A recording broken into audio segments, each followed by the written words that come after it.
એકદમ નટી ફ્લેવરમાં આપણું સેલેડ બનીને રેડી છે। તો ચાલો ફ્રેન્ડ્સ જમવા। હેલો ફ્રેન્ડ્સ, રાધે રાધે, જય દ્વારકાધીશ, જય માતાજી। Welcome back to Jignaba kitchen. તો ફ્રેન્ડ્સ, આજે જિજ્ઞાબા કિચનમાં બનવા જઈ રહ્યું છે ટામેટા, ડુંગળી અને કાકડી, અને તેમાં આપણે નાખીશું મસાલા સિંગ। જો ફ્રેન્ડ્સ, આ મેં નેચર પ્લસની જે રોસ્ટિકની મસાલા સિંગ આવે છે તે લઈ લીધી છે। તો એ બધું નાખીને આપણે મસ્ત મજાનો સલાડ રેડી કરી લેશું।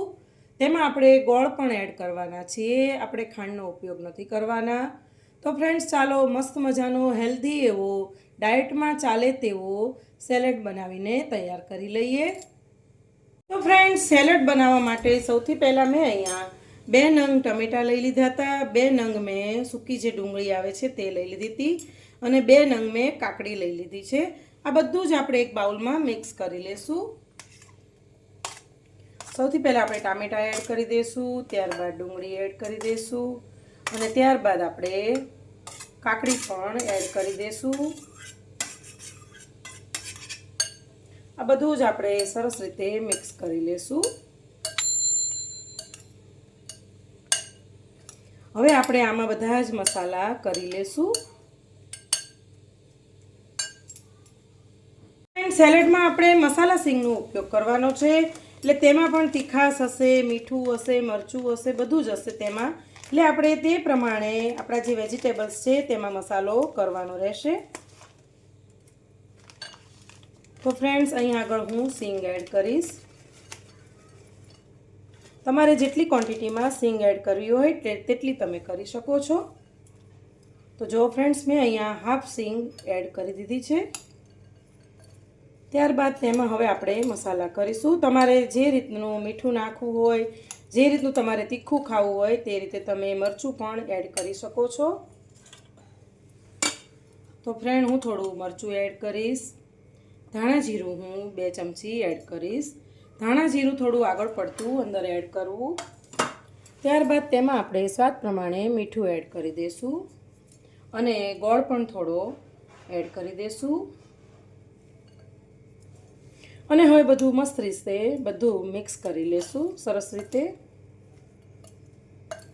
અને આને 15 થી 20 મિનિટ માટે રેસ્ટ આપી દઈશું। ત્યારબાદ તેને આપણે જમવાના ઉપયોગમાં લેશું।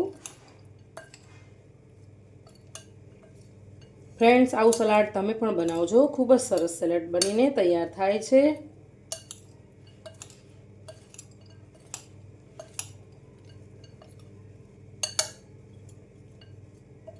તો ફ્રેન્ડ્સ, હવે આપણે સેલેડને 10 મિનિટનો રેસ્ટ આપી દઈશું। ફ્રેન્ડ્સ, આપણા સેલેડમાં આપણે લીંબુ પણ એડ કરવાનું છે। તો અહીંયા મેં 1 ચમચી લીંબુનો રસ પણ એડ કરી દીધો છે। તેનાથી સલાડનો ટેસ્ટ ખૂબ જ મસ્ત આવશે, ખટમીઠો એવો ટેસ્ટ આવશે।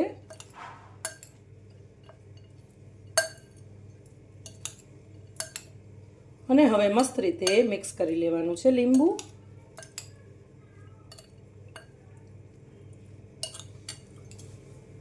ફ્રેન્ડ્સ, હવે આપણા સલાડને 10 મિનિટ થઈ ગયા છે।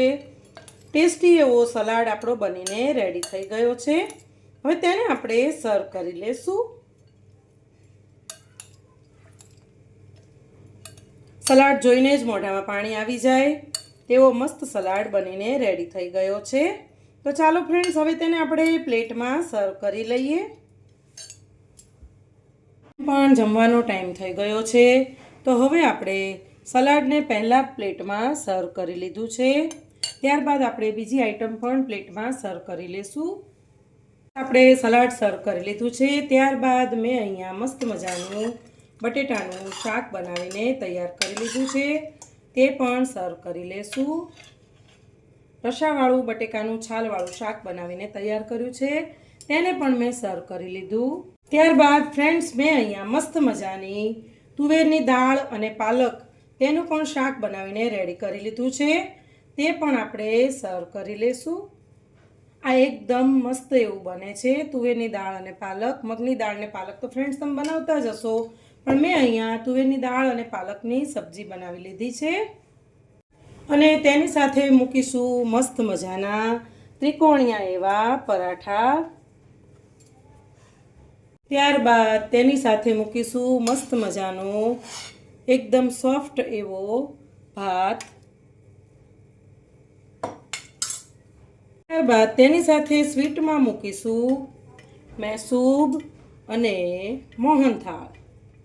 તો ફ્રેન્ડ્સ, ડીશ કેટલી ફાઇન તૈયાર થઈ ગઈ છે. ફ્રેન્ડ્સ, હજી આમાં કાંઈક ખૂટી રહ્યું હોય તેવું મને લાગે છે, તો તે છે છાશ. તો ફ્રેન્ડ્સ, ચલો હવે આપણે છાશનો ગ્લાસ પણ ભરી લઈએ. તો ફ્રેન્ડ્સ, છાશ પણ આપણી સરસ રેડી થઈ ગઈ છે. જો આપણી પ્લેટ એકદમ કમ્પ્લીટ થઈ ગઈ છે. પણ ફ્રેન્ડ્સ, આમાં કાંઈક ખૂટે છે, તો તે છે ચમચી. તો ચાલો જમવા. તો ફ્રેન્ડ્સ, તૈયાર છે આપણું ડુંગળી, ટમેટા, કાકડી અને મસાલા સિંગનું સેલેડ, અને આપણી પ્લેટ પણ રેડી થઈ ગઈ છે. તો ફ્રેન્ડ્સ, ચાલો જિજ્ઞાબા કિચનમાં જમવા. અને હા ફ્રેન્ડ્સ, તમારે ફરીથી મારી કિચનમાં કઈ વાનગી બનવાની છે તે જોવી હોય તો મારી ચેનલને લાઇક, શેર અને સબસ્ક્રાઈબ કરજો, અને પેલી બેલ આઇકોન પ્રેસ કરવાનું ભૂલતા નહીં. અને હા ફ્રેન્ડ્સ, મારા ફેસબુક પેજને પણ લાઇક કરવાનું ભૂલતા નહીં. તો ફ્રેન્ડ્સ, ચાલો ફરીથી મળીશું નવી એક વાનગી સાથે જિજ્ઞાબા કિચનમાં. રાધે રાધે, જય દ્વારકાધીશ, જય માતાજી, બાય બાય.